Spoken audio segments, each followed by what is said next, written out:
Welcome everybody, thanks for tuning into the loamwolf.com. Today we've got a very interesting product review, and that is the Cyrusher Ranger. It is the most affordable e-bike we have ever tested at $27.99, and after fielding a lot of comments from people requesting to see us riding more affordable e-bikes and seeing just how capable they are, we thought we would accept an invite from Cyrusher to put this thing through a test on our local tracks. Let's see how it did.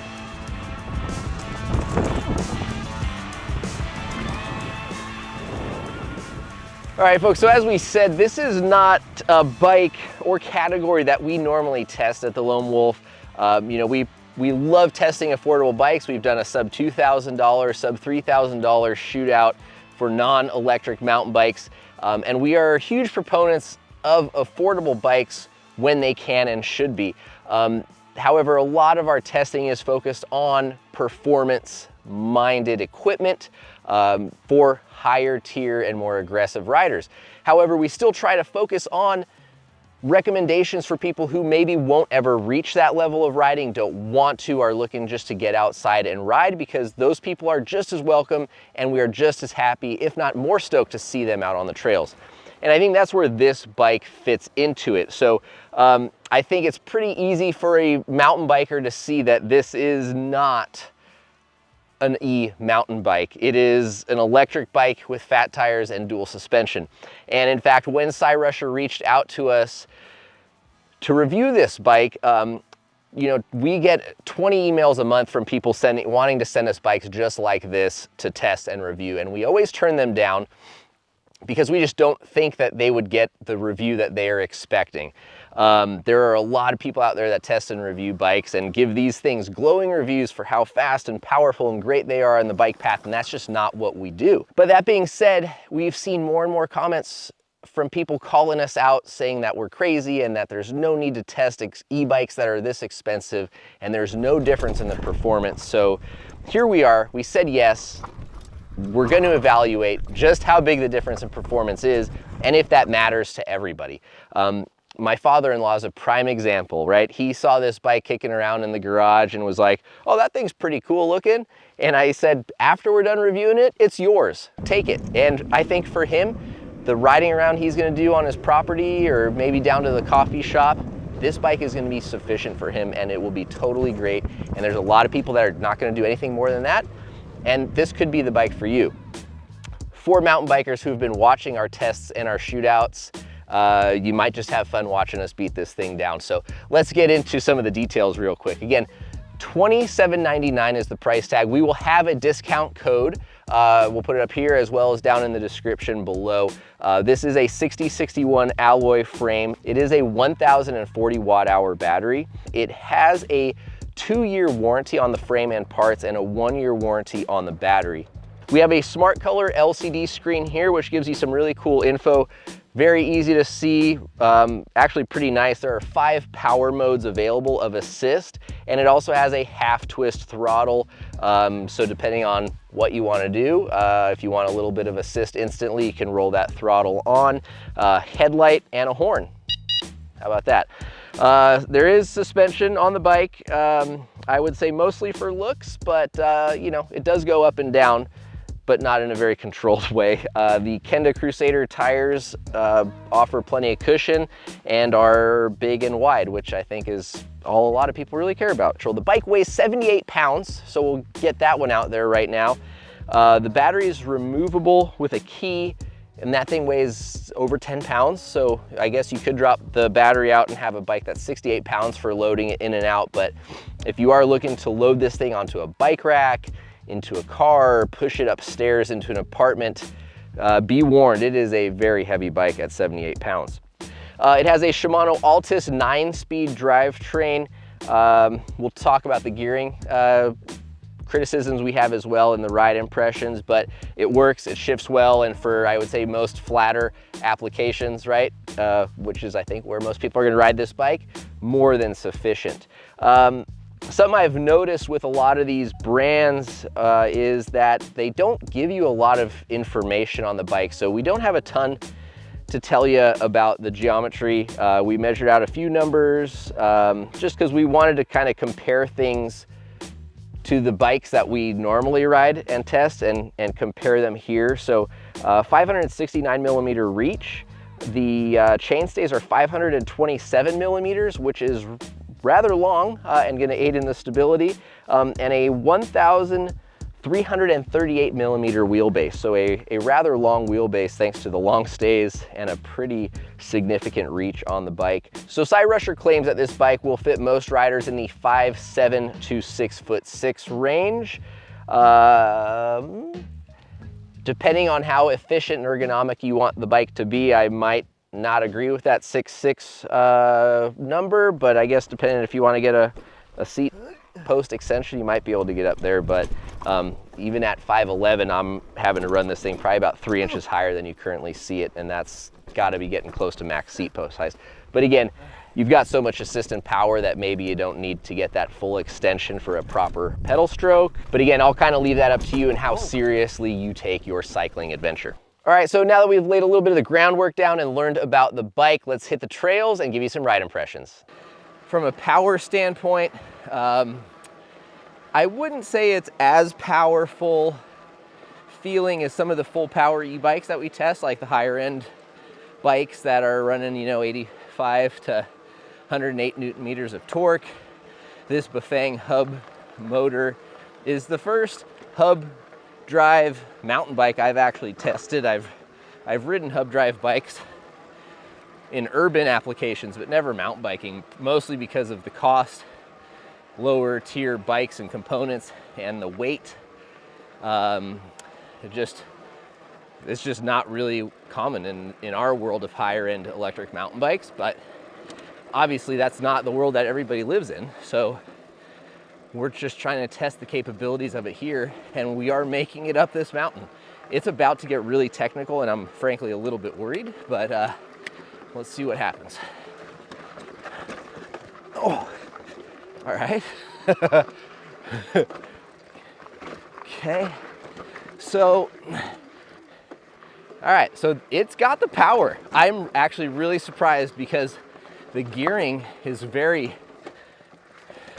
I don't know, it's not the friendliest gearing as far as cadence goes, but dang, this motor has power. All right, so the motor power is not an issue. It's not that snappy, oh God, but it gets you up, even though you have to spin at a really, really slow cadence, which is not ideal for foot placement. All right, oh, okay. So there was a bobble there. Again, mostly because of the cadence. I just can't pedal the bike at a fast enough cadence to make power where and how I want it. So I'm pedaling really slowly and covering a lot of ground between pedal strokes. So that's definitely a downside. Are you guys climbing this type of terrain on this bike? I doubt it. All right, let's see what this happens here. Okay. I'm honestly pretty freaking surprised. I did not expect to make it up that thing with only one dab. Wow.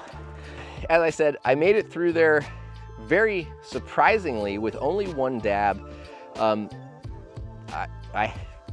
I don't want that to be misconstrued into saying that I think this bike is awesome, that it is as capable as a higher end, high performance e-bike. It most certainly is not, but it does prove, I guess, that you can ride technical terrain on this bike and on cheaper, more affordable eMTBs. So if you look at this gearing, that is a huge, huge front chainring and not a very big gear back here on the cassette. And so basically that means like I was pedaling at a very slow rate and covering lots of ground per each pedal stroke. So timing to get through rocks was tough and tricky. The only other real big takeaway beyond the gearing and the weight and the suspension is how wide the Q factor is. And what that dimension is the width basically how wide the pedals are on either side of the frame. So it's not quite as natural. I feel like you're not in quite as strong of a position. And also if you're riding through narrow obstacles, the wider your bike is, the more likely you are to get hung up on stuff. See how we go. Oh, God.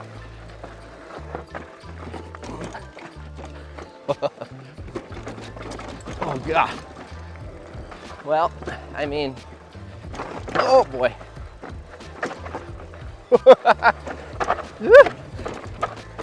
I'm fairly impressed with how stable it feels, but anytime you hit a bump and that fork rebounds violently, it is really hard to stay on your line or stay composed, but all right, we got a little rock garden here. Oh, yeah, okay. She's holding about 27, got a big soft corner.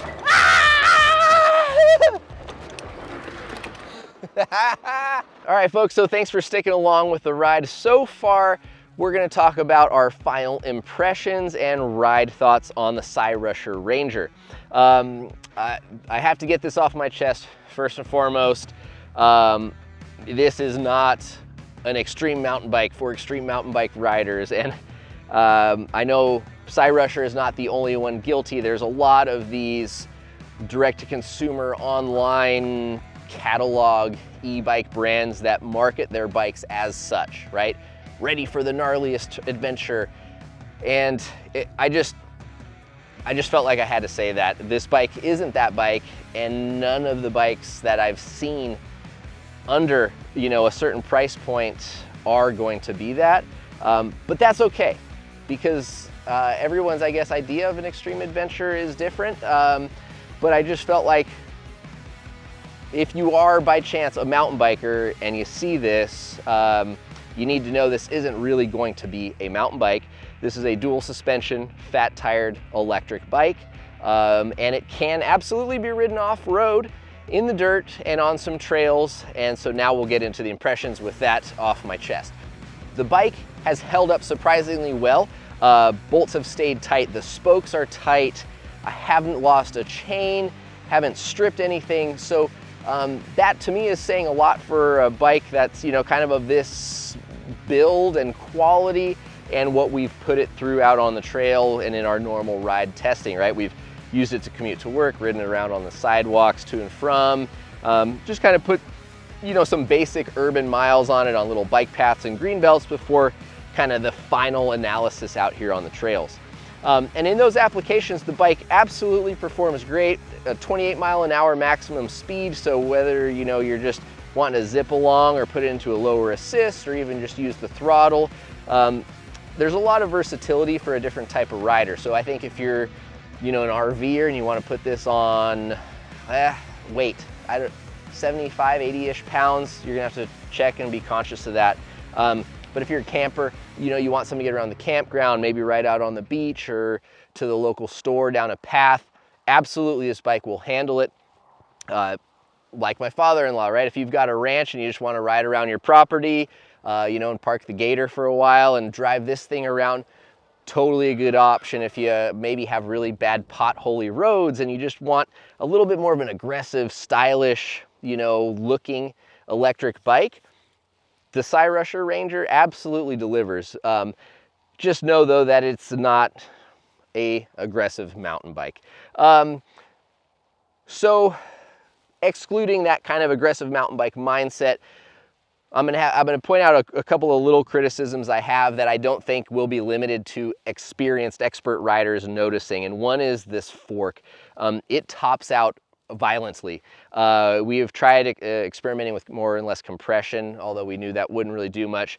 We were hoping that by reducing the preload on the spring, that would reduce that kind of violent extension and top out of the fork. And sorry, when I say top out, what I mean is when you hit a bump or you go off of a curb or a drop, the fork compresses and then rebounds back out to its full length.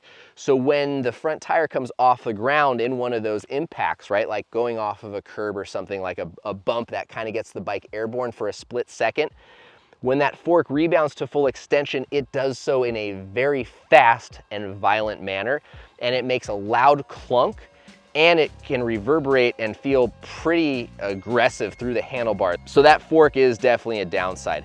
I think the big gearing, or the gearing ratio in general, but the big chainring up front and the small cassette out back could be problematic for riders in very hilly or mountainous regions. Obviously, you've got a very strong power assist and the throttle, but I think either a smaller chainring up front or a little bigger gearing in the cassette out back would help. Aside from that, the bike is pretty solid. You know, I said again, bolts stayed tight, spokes stayed tight, hardware is all good. You know, the suspension's not leaking. We didn't overheat the brakes, even though we really tried to go down some hills at high speeds and drag them. So I do wish they were a little bit more powerful. So I'm not sure if you could potentially find some aftermarket brake pads out there that were a little softer compound, but the brakes, they're also a little bit of a smaller rotor, and I feel like a larger size rotor, especially for how heavy this bike is, would be a really safe call on Cyrusher for improvement. But other than that, a pretty solid bike overall. Again, for $27.99, there's a discount code which we'll link down below. We don't get any commission, so we're not trying to sell you or tell you that you should buy it, but they were kind enough to give us a discount code for people who were interested, so we thought we would pass it along to you guys. So yeah, overall, you know, a pretty solid offering for people that are just looking to get outside, get around, you know, maybe hit some bumpy trails that aren't too extreme or gnarly. Thank you guys very much for watching. If you have any questions, we would be happy to answer them. Thanks for joining us to the channel if you're totally new and haven't heard of us and this bike brought you here. Hopefully you get into mountain biking and stay, because we'd love to see you guys out on the trails. Please don't forget to subscribe to the channel for lots more fun content. And to our mountain bike audience, what did you guys think of the Cyrusher? Did you think it was gonna make it?